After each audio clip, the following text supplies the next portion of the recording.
Fala, galera! Acho que agora ficou um pouco mais claro qual que era a posição que a gente ia conversar hoje, hein? Isso porque a gente vai falar dos meio-campistas. Os meio-campos, como o nome diz até, eles ficam no meio do campo. Isso foi um pouco óbvio, vai. Mas o meio-campista, como a gente falou anteriormente, se os zagueiros, os laterais, eles são responsáveis aí pela parte de defesa, o meio-campista, ele é responsável pela construção de jogada.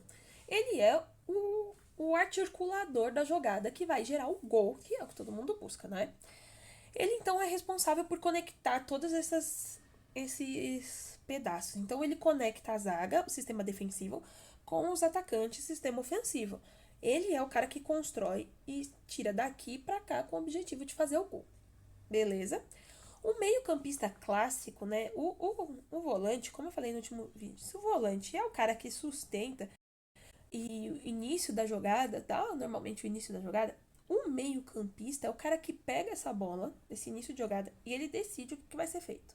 Se ele acelera o jogo, se ele segura o ritmo, se ele distribui para as pontas, ou se ele dá o passe para o gol.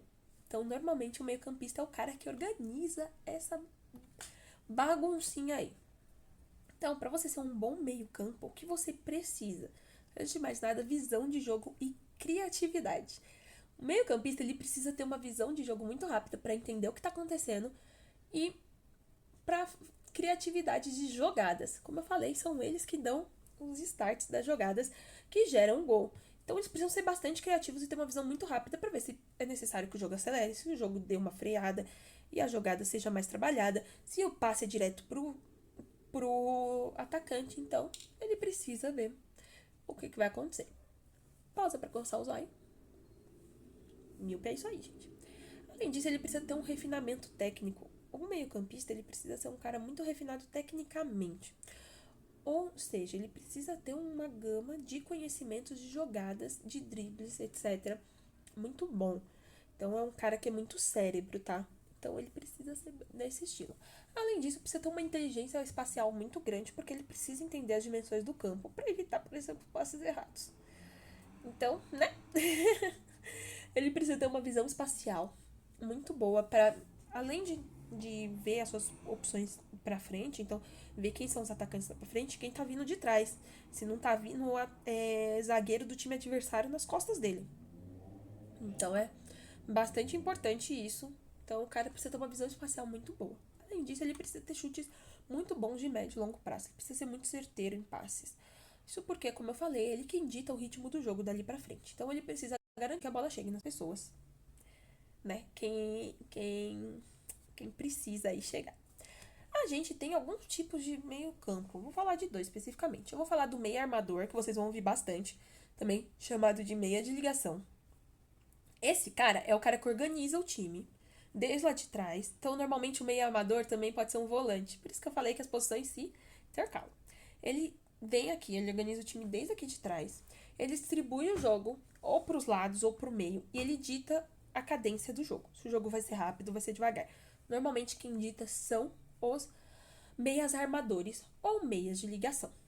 Já o meia atacante, ele pra gente é conhecido como camisa 10. Então, quando você ouve falar que o cara é um camisa 10, normalmente ele é um meia atacante. Então, o que é esse cara meia atacante? É o cara que bota a bola lá na área do adversário.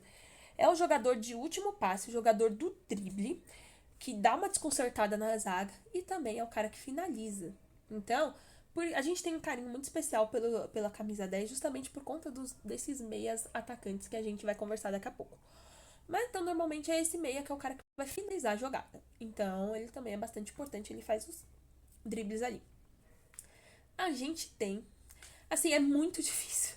Porque, como eu falei, o brasileiro ele tem um carinho muito especial pela camisa 10, por esse meia atacante.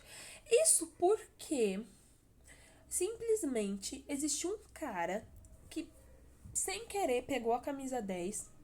Sim, sem querer, porque as camisas não tinham números, não é igual hoje, que eu vou explicar pra vocês depois. Num outro vídeo eu faço por que meias são 10, zagueiros são 3, etc. Tá? Porque cada camisa é de cada um.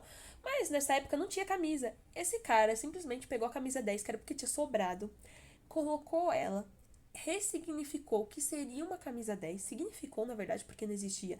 Ele significou o que é o futebol e ele significou o que é a seleção brasileira e o Santos Esporte Clube. Isso porque um dos maiores meio-atacantes no mundo, o cara que inventou o futebol, era simplesmente Edson Arantes do Nascimento, Pelé.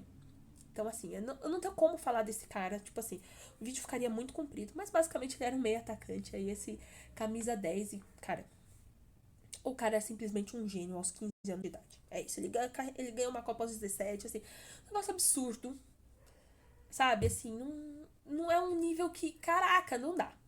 Ao mesmo tempo, a gente também teve um outro cara que, caraca, assim, a gente conseguiu. Quando a década de 70 acabou e o Pelé saiu da seleção, na década de 80 decidiu-se criar-se um outro, né? Um outro cara ali na camisa 10 que foi simplesmente o Galinho de Quintino, um grande ídolo do Flamengo, o Zico, cara, pra muitos maior camisa 10 depois do Pelé. Aí vocês com comentários se divirtam. Mas que também, cara, ele tinha um jogo perfeito. Você assistir as gravações do jogo do Zico é você se deliciar com a magia do que pode ser o futebol.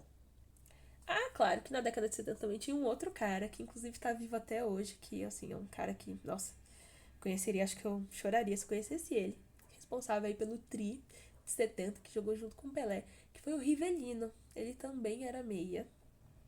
E, assim, inventou um futebol, um meio como a gente conhece hoje, o meio de campo, assim, muito passou por tudo que o Rivelino ensinou. A gente teve um cara também que comandou a seleção de 82, estava ali no mesmo meio que o Zico. Ele não era camisa 10, mas assim, além de ser um jogador extremamente competente, cara de uma técnica refinada, ele era simplesmente um dos seres humanos mais inteligentes que se passaram no futebol, tendo como apelido Doutor, e o nome não podia ser outro senão Sócrates. Que assim, simplesmente passe de calcanhar do Sócrates era um negócio absurdo. E ele era do meu rival. E eu babava por esse homem toda vez que eu tava assistindo reprise de jogo deles. Porque eu não era nascida quando ele jogou, tá? Então, a gente segue daí. E mas teve um cara aí que eu assisti, que foi um camisa 10 e um. Ele não foi camisa 10, mas ele. Ele não foi camisa 10, na verdade. Tô ficando doida. Mas que ele pegou o futebol, assim, ele transformou. Ele era um meio ofensivo também. Ele transformou o futebol em entretenimento, em arte. O que ele fazia com os pés, assim, você sabia que ele ia acertar, você não sabia como. Ele é o responsável por terem pessoas deitadas atrás da barreira. Então, quando você vê a barreira, assim, você fala, mano, por que tem uma pessoa deitada? Isso porque teve um dia que ele foi cobrar uma falta, a barreira pulou, a bola foi por baixo e fez o gol. Simplesmente o cara, o bruxo, o maior do Barcelona, da seleção brasileira, Ronaldinho Gaúcho, que tá viva também até hoje, está comandando as transmissões da Globo, cara. Assim, é maravilhoso. Além disso, a gente também teve um meia que foi campeão eleito melhor do mundo em 2007, que era simplesmente o Kaká. Ele competiu com o Messi e Cristiano Ronaldo aquele ano e ele ganhou como melhor bola de ouro.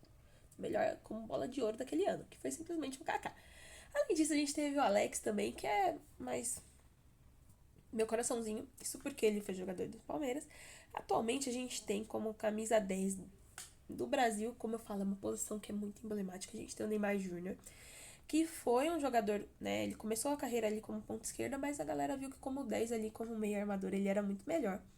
É um pouco controverso hoje, não falo nem por questões da vida pessoal dele, mas por conta de questões de múltiplas lesões, que talvez ele tenha enfiado a carreira naquele lugar. A gente tem também o Lucas Paquetá, que é meia também da seleção brasileira. A gente tem o Veiga, que é meu coraçãozinho, camisa 10 Palmeiras, que não tá mais no Palmeiras, mas daqui a pouco ele volta. O Gerson tá no, no Cruzeiro atualmente, que é ex-Flamengo. Então a gente tem muitos meia-armadores. O Brasil, pra você ver, ele é bem conhecido por essa posição, assim. E, como eu falei, o inventor do futebol, que é o nosso camisa 10. Não tem como, assim. Ele era o cara ponta de lança, assim. Fica-se muito se o Pelé era o meia armador, se ele era um meia de ataque, se ele era só um atacante. Então Mas eu acho que assim, ele inventou. Ele era o melhor em todas as posições. Então é difícil você falar assim, é, ele era só atacante. Não sei, porque ele construía jogadas também. Ele era só um meia, não sei, porque a finalização dele era precisa. O Pelé é uma situação à parte. Mas quem são os meias que estão hoje na seleção? Então, a gente vai ter uns nomes se repetindo. A gente tem o Bruno Guimarães, que eu já falei, do Newcastle, Casemiro, do Manchester United, Danilo Santos, do Botafogo, o Fabinho do Al Ittihad, mas a gente também pode acrescentar como meias aqui o Lucas Paquetá do Flamengo. E a gente tem aí também o Neymar, que é também um meia aí, também sabe, ponta de lança e tal. Então, como eu falei, também é umas posições meio fluidas, vocês vão ver que vai tudo meio assim intercalando, mas isso é normal. Mais uma vez, futebol é um esporte fluido, é um esporte que anda. Então, assim, a gente tem todas as posições ao mesmo tempo, mas a gente conhece mais ou menos ali. E é muito importante também conhecer essas posições quando eu for falar das. É, como é que é o nome? Esqueci. Esquema de jogo. Eu esqueci. Esquema de jogo, gente. Então é isso aí, a gente vai conversar. Agora a gente tem mais uma posiçãozinha aí. Alguém. Acho que agora ficou fácil, né? Poxa. Agora de qual posição que a gente vai falar, vamos conversar agora.